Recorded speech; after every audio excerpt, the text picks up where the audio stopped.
Shalom, votre serviteur Dongo. Sur cette chaîne, nous partageons notre expérience spirituelle.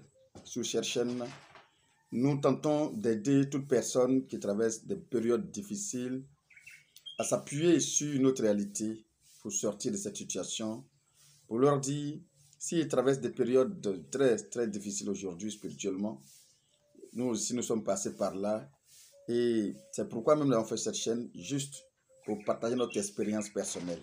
Alors, on entend souvent des prières de brisement. Satan sort de ce corps. Diable, tu es brisé, tu es anéanti. En tout cas, on l'écrase tellement qu'en principe, on ne devrait plus jamais entendre parler du diable dans notre vie. Tellement que parfois, on fait des prières tellement intenses où on a terrassé Satan, malmené Satan, chanté même la victoire qu'il est terrassé à jamais. En principe, il ne devrait plus entrer plus jamais dans notre vie parce qu'on a eu le temps de le boxer copieusement.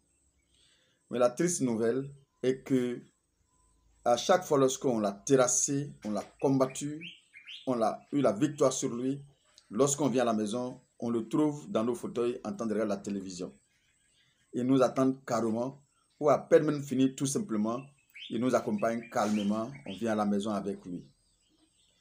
Alors, pourquoi on n'arrive pas à se défaire du malin de notre vie? Pourquoi on n'arrive pas à se détacher carrément de ces actions dans notre vie? Dans cette vidéo, c'est ce que je vais tenter de vous expliquer. En fait, par expérience, on mène le plus souvent le très mauvais combat quand il s'agit du diable. On mène le très mauvais combat quand il s'agit du diable. Sincèrement, le diable n'est pas terrassé parce qu'on a fait le prière de brisement. Le prière de brisement peut délier certaines choses pour un moment, mais définitivement, ce n'est pas possible de l'écarter de notre vie. C'est pourquoi à chaque fois, il revient encore et encore. La seule chose qu'il faut maîtriser, la seule chose qu'il faut comprendre, c'est la connaissance parfaite. Il dit bien la connaissance parfaite des actions du diable dans notre vie. La connaissance parfaite de son comportement dans notre vie. La connaissance parfaite de toutes ces armes qu'il utilise contre nous.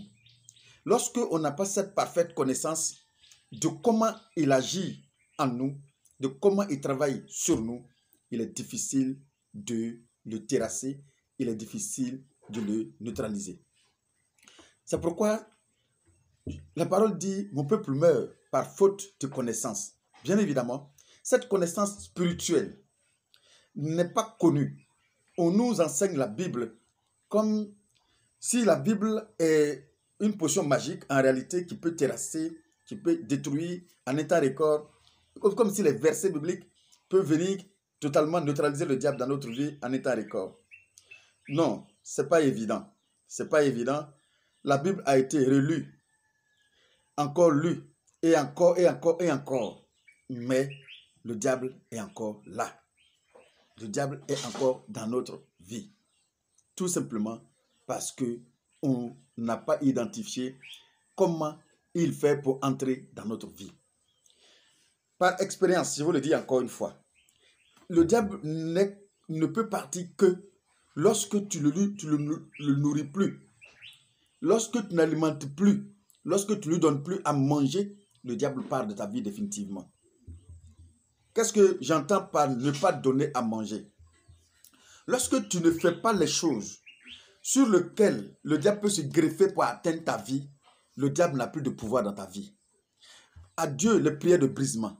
Ça n'a pas de sens. Laissez les prières de brisement de côté. Les prières de combat de côté.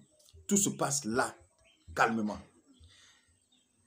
Identifier ce qui peut envoyer le diable dans ta vie est d'abord la première prière la plus efficace qu'il faut effectuer.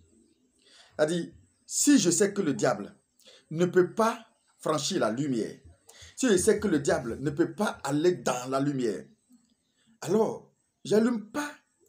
Tout simplement, je ne laisse pas les ténèbres devant lui. Comprenez? Je ne vais pas laisser le ténèbre devant le diable. Si je sais que c'est le ténèbre, c'est des ténèbres le diable vit. Je peux lui donner accès aux ténèbres pour pouvoir accéder à ma vie. Comment donner accès aux ténèbres? C'est très simple. Si je pose des actions qui sont lugubres, qui ne sont pas vraiment des actions de la lumière, le diable va passer par ces actions pour entrer. Donc pour moi, la seule manière de chasser le diable dans sa vie, c'est ta vie de sainteté. C'est ta vie de sainteté. Et ne vous laissez pas berner, ne vous laissez pas tromper par les versets bibliques mal interprétés qui vous disent vous avez le droit de tout faire. Parce que tout simplement, Jésus a tout payé sur la croix pour nous. Ces versets qui le disent et les gens qui l'interprètent, ils l'interprètent très mal. Avoir payé tout sur la croix ne veut pas dire tout simplement que le Dieu de Jésus-Christ a payé nos quotidiens chaque jour que Dieu fait. Il n'a pas dit le diable ne peut pas accéder à notre vie. Non, il a payé nos passeports pour le ciel. Notre vie d'ici là, on doit mener ça dans la lumière. Il n'est pas venu abolir la loi. La loi existe toujours. Tout ce que Dieu avait dit de ne pas faire, qui a suscité son avenue. C'est-à-dire qu'on a fait. Il est venu juste pour nous nettoyer et nous donner la voie pour aller au ciel. Ça, cette loi-là, il n'a pas dit, quand il est venu, il n'a pas dit, il a dit, je ne suis pas venu pour les abolir. Les lois-là demeurent. Je suis venu juste accomplir. Les lois-là demeurent. Et il a dit, il n'enlève même pas un seul iota. Ça veut dire tout simplement, ces lois ont leur importance toujours. Et le diable le sait. C'est pourquoi à chaque fois, il nous pousse tout simplement à faire ces choses-là où nous sommes condamnés. Et du coup, il se greffe sur ça et entre dans notre vie. Alors, n'oubliez pas ceci, que avant même que le diable t'attaque déjà, dans ta tête, dans ta mentalité, tes actions que tu poses lui donnent accès au fait qu'il doit t'attaquer ou pas. Exemple, je suppose que je suis un comptable. Si à un moment donné, j'ai eu le malin plaisir de faire une comptabilité pas trop claire, lorsqu'on parlera d'audit, je ne dormirai pas. Vous savez pourquoi?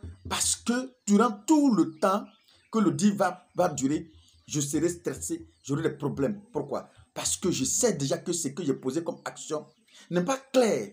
Du coup, je donne accès au diable de venir m'atteindre. Parce que tout simplement, je lui dis, écoute, je viens de pécher. Ça, que tu veux, que tu ne veux pas, la communication est déjà passée. Tu lui as dit que je posais une action, alors viens. Et il vient carrément, tranquillement, et il va s'immiscer dans ta vie, forcément. Supposons que tu vis une vie de tranquillité avec ta femme à la maison, tes enfants à la maison. Dès l'instant que tu décides d'aller tromper ta femme à la maison, tout simplement, tu as donné accès à ta vie, au diable tout simplement, de pénétrer dedans et d'agir comme il veut, quand il veut. Tout simplement, si tu ne donnes pas accès au diable de t'atteindre, il ne t'atteindra jamais. Donc la meilleure manière, c'est de ne pas lui donner la nourriture sur laquelle il s'appuie pour atteindre ta vie. La vie de sainteté, c'est la seule vie que le diable a peur. Le diable a peur de ce qui est amour. Le diable a peur de ce qui est saint. Le diable a peur de ce qui est pur. Et c'est pourquoi à chaque fois, il te pousse d'abord à faire des choses qui sont impures, des choses obscures, des choses lugubres pour pouvoir entrer dans ta vie. Une personne qui est dans la prostitution, c'est bien évidemment le proie du diable. Une personne qui est dans l'impudicité, c'est le proie du diable. Et du coup, tu ne peux pas être plongé en lui et puis venir briser quelque chose qui va se briser. Puisque tu es pommadé par tout ce qu'il mange. Mais il est là. L'Esprit Saint même ne peut pas s'approcher de toi. Tellement que tu as mis tout ce qu'il mange en toi. Dans nos actions de tous les jours. C'est pourquoi je vois souvent des gens qui sont priés matin, midi et soir. Mais quand tu arrives dans leur quotidien, c'est une autre vie. C'est une autre chose. Et ils pensent que c'est normal. Mais si on n'arrive pas à l'identifier de manière immédiate dans notre vie, on prie pour rien. Si on n'arrive pas à identifier qui parle pendant que nous sommes en train de parler, on prie pour rien. La meilleure manière, c'est d'abord d'identifier qui parle à nous. Qu'est-ce qu'il dit? Qu'est-ce qu'il nous communique? Et qu'est-ce qu'on transmet? C'est l'ensemble de tout ça qui donne la sainteté. Ce ne veut pas dire que je viens de l'église et je commence à crier sur des gens, à malmener les gens, à traiter les gens avec mépris, à faire des critiques. Ces détails comptent beaucoup pour le diable d'entrer dans ta vie. Ces détails comptent beaucoup. Il y a des gens, on ne considère pas ces détails. Mais ce sont des détails tellement importants qu'il ne faut pas négliger. Tout ce qui est subtil, tout ce qui est fin. Le diable passe par tout ce qu'il peut pour entrer dans ta vie.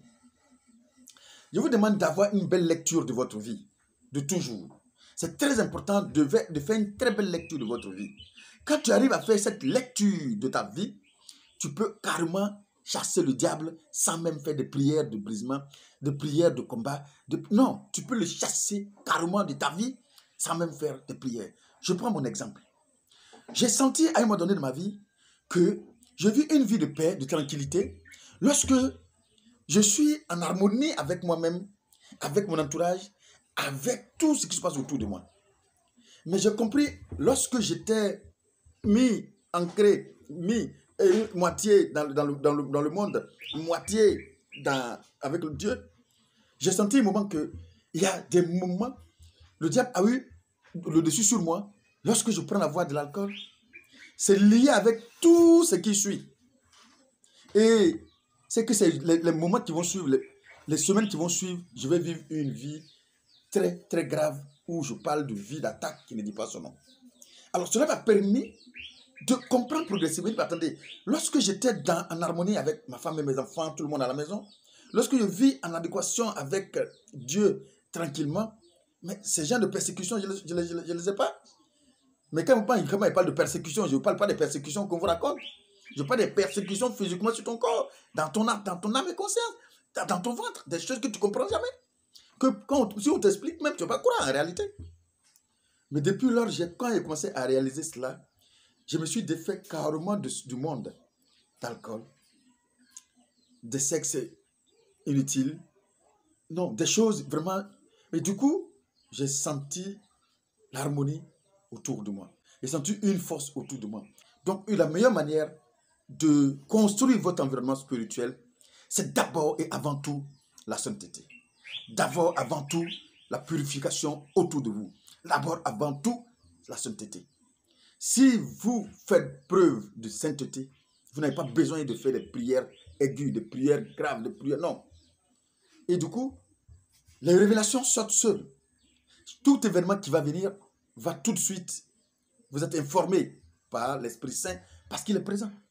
La sainteté marque la présence effective de l'Esprit Saint dans votre vie. Ne prononcez pas le nom de l'Esprit Saint tant qu'on n'est pas à mesure de vivre en adéquation avec l'Esprit Saint.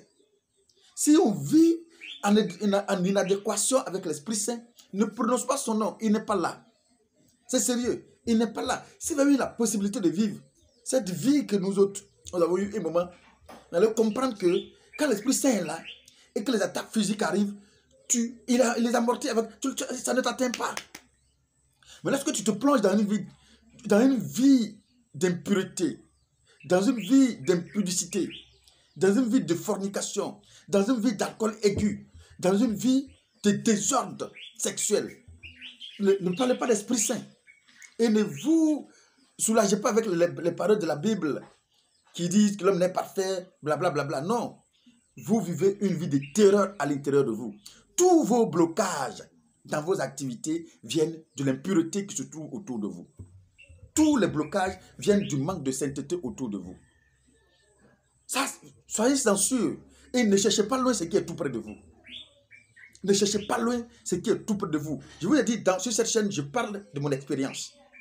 Et je sais les différentes étapes que j'ai franchies depuis ce temps-là.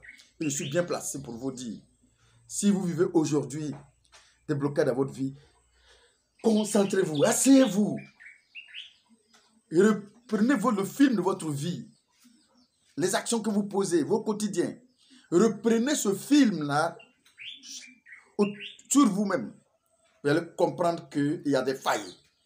Et ces failles-là, si vous les fermez, vous les bouchez, il n'y a plus de prière. Non. Je dis, quand il dit plus de prière, il n'a pas dit de ne pas prier. Je suis en train de vous dire, on n'a pas besoin de faire des prières de brisement, de combat. Non, non, non. on a besoin tout simplement d'identifier les voies du diable, les voies où il passe pour entrer et l'écarter carrément, ne pas le faire. Voilà un peu ce que je voulais vous partager aujourd'hui. Chers amis, vivons la vie de sainteté. Ce n'est pas une chose facile, pas du tout facile, mais lorsque on est pur et on lit la Bible, Dieu nous approfondit dans la sanctification. Il nous guide vers lui. Et l'Esprit Saint nous parle désormais. Et du coup, on n'a pas dit on va jamais faillir, non. Mais à chaque fois, il faut savoir revenir très rapidement. Shalom encore une fois. À bientôt pour une autre vidéo. Et surtout, soyons forts.